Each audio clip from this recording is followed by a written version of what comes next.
如果我哋 AI 大量嘅不停融入我哋生活，未來3、5年無論我哋學習、我哋生活、我哋嘅各方面，其實都係冇辦法脫離 AI 嘅。所以我覺得而家去參與到 AI 應該係一個比較合適嘅時間點啦。但係 AI 帶嚟嘅變化就係我哋大量嘅工作，你發覺可以用 AI 嚟決策、AI 嚟執行、AI 嚟輔助。呢個情況可能我哋同樣係1萬人嘅企業，可以好輕鬆咁樣去做到一個千億級別嘅一個企業出嚟。所以我覺得第一個點就係話，其實喺科技嘅不停推動之下，而呢一啲公司嘅數據都證明咗，其實我哋嘅企業規模係會不停增加，所以科技肯定係下一波核心嘅造富嘅一個來源。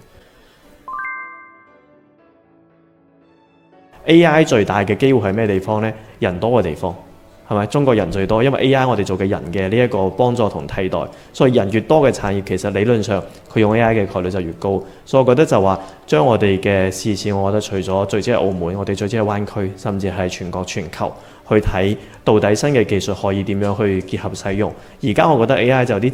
似2000年或者到最多2005年嘅互聯網、移動互聯網，其實大量嘅機會係可以重新去改造嘅。咁呢啲機會你話好難，其實佢亦都唔係好難。最關鍵係睇大家邊個先掌握呢個技術，先去嘗試。我覺得所以呢個係第二個方面啦。咁其實頭先提到我哋肯定特定人才定需要嘅，但係我覺得未來就係話，就係頭先提到無論邊個行業，我覺得都需要了解 AI， 都需要了解科技，因為佢會慢慢變成一個基礎性嘅行業，係啦。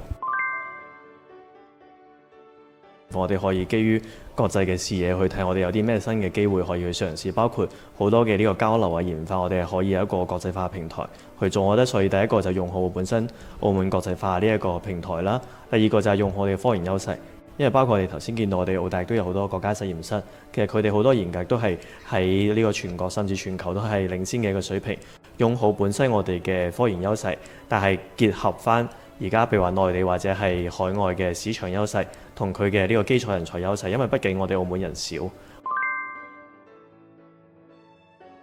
當我哋嘅呢一個去探索機會嘅時候，除咗用好我哋自己嘅國際化嘅優勢同埋科研平台優勢，我哋去結合翻其他地區嘅市場資本同埋人才嘅優勢，去將呢啲優勢整合起身，我覺得呢一個本色都好重要。因為其實我哋其實對比嚟講咧，我覺得其實澳門嘅年輕人佢哋嘅靈活性同創造性係相對比較高嘅。而其實點樣去更好咁樣整合呢啲資源，其實比較需要嘅，亦都係大家嘅靈活性同創造性，唔淨係只係專業嘅呢個方面。